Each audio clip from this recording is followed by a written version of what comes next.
Hello friend, स्वागत है आप लोगों का हमारे चैनल यूजीसी नेट एकेडमी साहित्य में। तो आज का हमारा टॉपिक है यहाँ पे आप लोग देख पा रहे होंगे शेखर एक जीवनी। हमारे यूजीसी नेट के सिलेबस में जो लगे हुए हैं उपन्यास शेखर एक जीवनी। आज हम इसके प्रमुख पात्र को और इनमें क्या विषय रहे हैं उनको, और फिर हम यहाँ पे बात करें तो जो पूरी कहानी जो चली है हम उनको देखेंगे। ठीक है, हो सकता है फ्रेंड्स मेरे से कुछ गलती भी हो सकती है, लेकिन हाँ, गलत इन्फॉर्मेशन नहीं देंगे, प्रोनाउंसिएशंस कुछ गलत हो सकते हैं। ठीक है, तो देखते हैं सबसे पहले जो ये उपन्यास है, ये उपन्यास गे जी का है, शेखर एक जीवनी। इनके दो भाग किए गए हैं। पहला भाग का नाम जो है शेखर एक जीवनी भाग 1 उत्थान उसको बोला जाता है। द्वितीय भाग का नाम शेखर एक जीवनी ही है और इसको क्या बोलते हैं, संघर्ष बोला जाता है। ठीक है, दूसरा भाग, पहला भाग का प्रकाशन की बात करेंगे तो 1940, दूसरे भाग के प्रकाशन की बात करेंगे तो 1944 आ जाते हैं। ठीक है, अब हम यहाँ पे बात करेंगे ये उपन्यास का जो पहला भाग है। पहले भाग को फ्रेंड्स इसमें 4 खंड किए गए। 4 खंड कौन कौन से हैं? पहला जो है वो है उषा और ईश्वर, दूसरा जो है बीज और अंकुर, तीसरा जो है प्राकृतिक और पुरुष, और चौथा जो है पुरुष और परिस्थिति। इसमें से 4 खंड किए गए हैं। ठीक है, तो ये हमारे उपन्यास के बारे में रहा। और ये उपन्यास बोला जाता है फ्रेंड्स कि ये खुद मतलब अज्ञे जी का उपन्यास है, लेकिन नहीं, अज्ञे जी का मानना है कि कहीं कहीं हम मतलब मैं यानी कि अज्ञे जी और शेखर कहीं ना कहीं मिलते जरूर है, लेकिन ये उपन्यास मेरा उपन्यास नहीं है। ऐसा बोलने का मकसद ये है कि अगर हम किसी के बारे में मतलब हम ये बोल सकते हैं ना कि किसी के बारे में अपना समझकर, यानी कि हम बोल सकते हैं ना कि उनकी जीवनी को या फिर उनकी कथा को अपने समझकर जो लिखते हैं, आत्मजीवनी वो कहलाने लगती है। इसीलिए कहीं ना कहीं पाठक को या फिर विद्वानों को ये भी लगने लगता है कि कहीं ना कहीं जो उन्होंने लिखा है ये हो सकता है कि उसी का है, मतलब अज्ञे जी का है या फिर जो जिसने लिखा है उसका है। ठीक है, तो इस उपन्यास की एक खास बात जो ये है कि ये उपन्यास एक मानव विश्लेषणवादी उपन्यास है और इसमें इसकी खासियत ये है कि इसमें स्व की खोज की गई है, यानी कि हमारे अंदर में जो चल रही है हम उसकी खोज कर रहे हैं। ठीक है, इस उपन्यास में ये दिखाया गया है। और इस उपन्यास पे रोमा रोला जो कृतिफा का जो है क्रिस्तिफा, हाँ, जो क्रिस्तिफा ही है उनका जो इन पर प्रभाव देखा गया है रोमा रोला जी का। ठीक है, इसमें शेखर एक जीवनी पर। ठीक है, अगर हम इसकी और बात करें तो अगर इसके हम प्रमुख पात्र को देख लें, जिसमें से सबसे पहले जो आ जाएंगे हमारे वो आ जाते हैं शेखर आ जाते हैं, जो कि कथानायक है। और हम ये बोल सकते हैं कि एक विद्रोही भी अंदर से वो विद्रोही है। और फिर हम बात कर सकते हैं उसमें शशि आ जाती है, सरस्वती आ जाती है, उसकी माँ आ जाती है, शेखर की माँ आ जाती है। सरस्वती जो रहती है उसकी बहन रहती है, शशि जो है उसकी ममेरी बहन है, मतलब कि दूर के रिश्तेदार की एक फ्रेंड भी बोल सकते हैं, जो उसके साथ उसका मतलब अच्छा संबंध, वो मैं अभी उसकी कहानी को बताऊंगी तो मैं बताने का कोशिश करूंगी। शेखर एक जीवनी का जो शेखर के अब हम चरित्र की बात करेंगे, शेखर एक ऐसा इंसान है, हम बस अपनी लैंग्वेज में बोलें तो जैसे हम दिखते हैं वैसे हम होते नहीं, ऐसा होता है ना, लेकिन बिल्कुल भी नहीं। शेखर एक अलग चीज इसमें ये आता है, मुझे पढ़ने के बाद ये समझ में आया कि शेखर इसमें है कैसा। शेखर है क्या कि जैसा हम दिख रहे हैं वैसे भी हम प्रेजेंट कर रहे हैं, जैसे कि शेखर जैसा दिख रहा है वो वैसा ही प्रेजेंट कर रहा है अपने आप को। ठीक है, तो ये चीज मतलब बहुत शॉर्ट टर्म में ये बात है कि शेखर एक छोटा सा बच्चा है और फिर उसके मन में बहुत सारे क्वेश्चन का, हम बोल सकते हैं ना, क्वेश्चन की एक पोटली बनी हुई है और वो उस क्वेश्चन को ढूंढते रहता है, यानी तभी तो उसको मानव विश्लेषणवादी उपन्यास बोला जाता है ना। ये एक मानव विश्लेषणवादी उपन्यास है। तो ये इनके कुछ प्रमुख पात्र आ जाते हैं। सरस्वती जो है, सरस्वती इनकी मतलब बहन रहती है, बड़ी बहन रहती है, जिससे इनका संबंध बहुत अच्छा है। प्रेरणादायक गुरु भी इनको बोला जाता है। अगर ऐसा क्वेश्चन आ जाए कि शेखर एक जीवनी में इनकी गुरु कौन है, मतलब तो उसमें से ऐसे तो कोई टीचर गुरु की बात नहीं की गई, लेकिन तो वहाँ पे सरस्वती होगी क्योंकि उससे ये प्रेरणा लेते हैं, फिर उनकी बातों को भी सुनते हैं, तो फिर यहाँ पे इसलिए वो आ जाएंगे। ठीक है, तो इसमें प्रमुख मैंने ये पात्र के विषय में बताने का कोशिश किया है। और अब इसके प्रमुख विषय को देखेंगे तो बाल मानव विश्लेषणवादी है, फिर वो किशोरावस्था में आते हैं, उनको फिर क्रांतिकारी व्यवहार को दिखाया गया है, विद्रोहिता को उनको दिखाया गया कि किस तरह वो विद्रोह करते हैं उनको दिखाया गया है। कहीं ना कहीं प्रेम मूलक भाव भी उसमें से हमको नजर आते हैं। ठीक है, तो ये उनके कुछ विशेष मतलब बोल सकते हैं कि विशेषता आ जाते हैं, विषय आ जाते हैं इसमें से। अगर हम इस कहानी की बात करें, जो इसमें कहानी चली है उनको हम पूरा देखने की कोशिश करें तो शेखर एक बच्चा है। शेखर एक बच्चा है, उसके मम्मी पापा हैं, मम्मी उसको बैरिस्टर बनाना चाहते हैं, पापा जो उनको इंजीनियर बनाना चाहते हैं, ठीक है। तो लेकिन शेखर जो है ना, वो ना ही तो मम्मी के मुताबिक कुछ बनना चाहते हैं, ना ही पापा के मुताबिक कुछ बनना चाहते हैं। वो क्या है, वो स्व की खोज कर रहा है। यानी कि एक छोटा सा बच्चा, यहाँ पे मान लीजिए मैं जो बता रही हूँ कि एक छोटा सा बच्चा है जो कि अभी क्या करता है, वो खाने पीने खेलने में जाने में घूमने में उसमें बिजी रहता है। लेकिन नहीं, यहाँ पे अगर हम बात करेंगे शेखर की, तो वो घूमने खेलने फुरने जाने में बिजी नहीं है, बल्कि वो अपने अंदर ना, हम बोल सकते हैं कि बहुत सारा क्वेश्चंस को लेता है और उस क्वेश्चंस को ढूंढते रहता है। कि जैसे कि ये घर बना है, तो ये घर किसने, भगवान ने बनाई है। अच्छा, तो वहाँ एक्सीडेंट हो गया, तो एक्सीडेंट हो गया तो कैसे हो गया एक्सीडेंट, तो भगवान नहीं था क्या तभी, तो ये भगवान कैसे कर रहा है, तो ये क्यों हो रहा है। तो मतलब हम बोल सकते हैं ना कि मतलब कि स्व की खोज कर रहा है, ऐसा क्यों, कहाँ, कब, मतलब बहुत सारे क्वेश्चंस मार्क्स उसके माइंड में, हम ये बोल सकते हैं ना कि क्वेश्चंस मार्क्स है, जिसका हर क्वेश्चन का वो आंसर ढूंढ रहा है।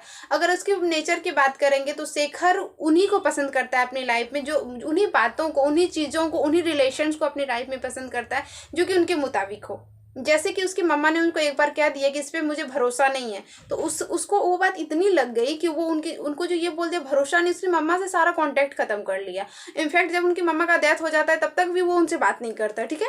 उनको उनकी बात इतनी लग जाती है। उनकी सस सरस्वती के बारे में जो मैंने पहले बताया, उनके पात्र में सरस्वती जो है उनकी बहन है, वो उनसे बहुत लगाव, सबसे बड़ी है और वो उनकी बातों को सुनती भी है, तो उनसे उनका बहुत बहुत लगाव। लेकिन जब सरस्वती का शादी होके वो अपने ससुराल चली जाती है, तो शेखर को ये लगने लगता है कि इनफैक्ट अब वो मेरी नहीं रही, ठीक है, मेरी वो पर्सनली दीदी नहीं रही। मतलब जो उनका है, जो उनका चीज़ है, जो उनका रिश्ता है, वो ऐसा चाह रहा है ना कि वो पूरी तरह से उन्हीं का रहे, किसी और का ना हो, ठीक है। तो यहाँ पे शेखर का नेचर कुछ ऐसा है। तो ये हम यहाँ पे एक ये भी आ जाएगा कि दीदी, जब इसमें शेखर का ये नेचर है तो क्या उसमें एटीट्यूड है? बिल्कुल भी नहीं, उसमें एटीट्यूड बिल्कुल भी नहीं है। वो उनका मतलब बोल सकते हैं ना कि मेन नेचर है, उनकी नींव है उनके जीवन की, ठीक है। और एक ईमानदारी भी है उसमें। जैसे कि वो तो रिश्ता देखिए, उनकी मम्मा ने उनको बोल दिया, वो रिश्ता खत्म कर देते हैं। फिर सरस्वती जो है उनकी बहन, उनसे भी वो रिश्ता खत्म कर लेते हैं। फिर उसकी लाइफ में शारदा आती है। शारदा जो आती है उसकी लाइफ में, शारदा के प्रति उन दोनों का भी कुछ थोड़ा सा मतलब हम बोल सकते हैं कि उन दोनों का लगाव रहता है। लेकिन जब तक शारदा उसको अपनी लाइफ में इंपॉर्टेंस ही देती है, यानी कि शेखर को इंपॉर्टेंट देती है, तब तक वो रहती है। लेकिन शेखर को जैसे ही ये लगने लगता है कि शारदा अब मुझे अपनी लाइफ में उतनी इंपॉर्टेंट नहीं दे रही है, तो वो मतलब उनकी लाइफ से खुद ब खुद बाहर आ जाते हैं, ठीक है। तो वैसे ही मतलब एक ईमानदारी दिखाते हैं शेखर, ठीक है। एक चीज यहाँ पे हम ये भी देख सकते हैं। दूसरा जो शशि मैंने उसको बताया कि उसकी मेरी बहन है, लेकिन उससे अच्छी वो उसकी एक बेस्ट फ्रेंड है, ठीक है। एक ऐसा खूबसूरत सा रिश्ता जो कि जिस रिश्ते को कभी कभी कोई नाम तो नहीं दिया जा सकता है, लेकिन वो रिश्ता बहुत सुंदर होता है। हर किसी की लाइफ में अक्सर ऐसा होता है, ठीक है। तो ठीक वही रिश्ता हम बोल सकते हैं यहाँ शशि के साथ था। तो शशि और शेखर एक दूसरे को बहुत समझते थे और कहीं ना कहीं उन एक दूसरे को समझने के कारण ही मतलब कि शेखर के जीवन में एक ठहराव सा आ गया था, ठीक है। एक ठहराव सा आ गया था, उसमें उनके क्वेश्चन के जवाब मिलने लगे थे। शेखर भी उनको पसंद शेखर एक दूसरे को पसंद ही करते थे, हम ये भी बोल सकते हैं। लेकिन यहाँ पे एक बात ये था कि शशि जो थी, शशि का ऑलरेडी कहीं पे और शादी हो चुका था। लेकिन ये रिश्ता जो शेखर के साथ जो शशि का रिश्ता था, ये शशि की लाइफ में प्रॉब्लम क्रिएट की। और प्रॉब्लम क्रिएट ये की वहाँ पे कि शशि के जो हस्बैंड थे वो उनको छोड़ देते हैं शशि को। तो वो अपने मायके नहीं जाके वो मतलब कि शेखर के पास ही आ जाते हैं, ठीक है। शेखर के पास आ जाते हैं। शेखर भी उसको एक्सेप्ट करता है, शेखर के साथ ही वो रहती है इनफैक्ट। और गांव समाज के जानते हैं कि वो उसके साथ क्यों रहती है, नहीं रहती है। तो फिर बहुत सारे दोनों मिलकर, हम बोल सकते हैं दोनों मिलकर वहाँ ताना सुनते हैं, ठीक है। दोनों मिलकर एक साथ झेलते हैं। लेकिन यहाँ पे बात ये होती है कि शशि जो रहती है ना, शशि दिन प्रतिदिन बीमार रहने लगती है। वो सोचने लगती है कि उनका और शेखर इस चीज को सोचता था कि जब शशि को हम इतना मानते हैं, जब इसको हम इतना सम्मान करते हैं, जब हम इसकी इतनी रिस्पेक्ट करते हैं, इनका इतना ख्याल करते हैं, तो फिर ये इतनी बीमार क्यों होती, इतनी उदास क्यों रहती है। उनके माइंड में ये वाला क्वेश्चन तभी चल रहा था। लेकिन शशि शायद इसमें ये चीज तो नहीं प्रेजेंट, मतलब ये हम बोल सकते हैं कि इसमें नहीं बताया गया है कि वो क्या सोचता है, लेकिन शशि के मन में क्या चलता है कि उन्होंने तो अपने हस्बैंड को मतलब कि अपने आप को समर्पित किया था, फिर उसके हस्बैंड ने ऐसा क्यों किया, उसको ऐसा नहीं करना चाहिए था। तो ये चीज़ एक वहाँ पे भी आ जाती है, ठीक है। इस कारण से वो बहुत सोचती है, बहुत सोचती है, जिसके सोचते सोचते हम ये बोल सकते हैं ना, वो आखिरी सांस ले लेती है। मतलब कि शशि का वहाँ पे डेथ भी हो जाता है, हाँ, लेकिन शेखर जो था उनके अंतिम सांस तक उसके साथ, मतलब उसके साथ बने हुए रहते हैं। तो लेकिन हम यहाँ पे एक चीज़, ये ईमानदारी है, इसी तरह तो करके वो उपन्यास का अंत हो जाता है। इसमें ज़्यादा कुछ ये है नहीं, लेकिन देखिए कितनी एक तरह से मैंने बहुत शॉर्ट टर्म में बताने का जो कोशिश किया, कितनी मतलब एक कहानी है। देखिए कि मतलब मैं एक बार फिर से रिपीट कर दूँ, एक छोटा सा बच्चा है जो कि अपने मन की करता है, ठीक है। उनके मम्मी पापा उनको बहुत कुछ करवाना चाहते हैं, लेकिन वो वैसा बिल्कुल भी नहीं करता है। वो अपनी मन की सुनता है, अपने मन की करता है, अपने मन में खोया रहता है, अपना क्वेश्चंस को ढूंढता है। इनफैक्ट वो स्कूल कॉलेज भी अपने मन से ही करता है, अपने दोस्ती यारी जो भी होती है, आंदोलन वगैरह सब कुछ वो अपने मन से ही क्रिएट करता है, ठीक है। अगर उसके हम रिश्ते की बात करें तो वो उन्हीं को अपनी लाइफ में इंपॉर्टेंट देता है, जो कि उसको इंपॉर्टेंट दे रहा है, पर्सनली उसको इंपॉर्टेंट दे रहा है और किसी को नहीं। तो फिर वो उसको अपनी लाइफ में इंपॉर्टेंट देता है, चाहे वो मम्मा हो, दीदी हो, फ्रेंड्स हो, या फिर कोई भी हो, ठीक है। तो उनका ये नेचर है, वो उन चीज़ों को पसंद करता है जो कि पूरी तरह से उसकी हो। ये नहीं कि पूरी तरह से कोई और किसी और का भी, जैसे उसकी बहन कहीं और शादी हो गया, उन्होंने उससे भी रिश्ता तोड़ लिया, मम्मा से तोड़ लिया।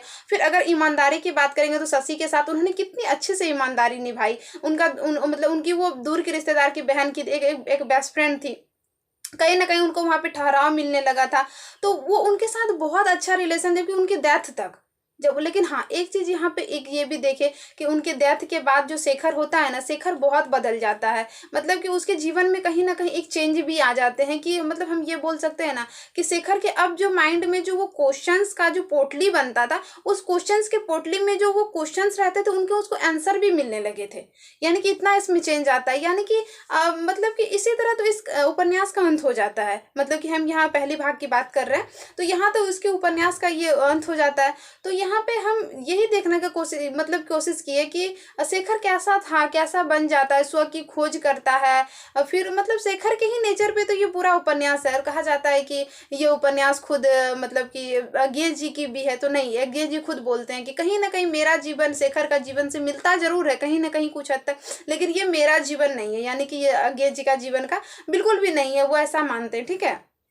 तो मैंने यहाँ पे कोशिश किया कि इस उपन्यास में जो दिए हुए हैं, मतलब इनके पूरी कथा, या फिर हम बोल सकते हैं प्रमुख पात्र जो कि एग्जाम्स के पॉइंट ऑफ व्यू से इम्पोर्टेंट है, तो आप लोग भी जरूर पढ़िएगा। मुझे ये उपन्यास पढ़कर जीवन में एक चीज़ की बहुत अच्छी समझ हुई कि कुछ भी करो ईमानदारी से करो। अगर किसी से नफरत भी करते हो तो बहुत ईमानदारी से करो। अगर कोशिश करो अपने आप को जैसे हो वैसे प्रेजेंट करने की, हाँ, लेकिन गलत रास्ते पे नहीं, बिल्कुल सही रास्ते पर, एक एक्यूरेट रास्ते पर, ठीक है।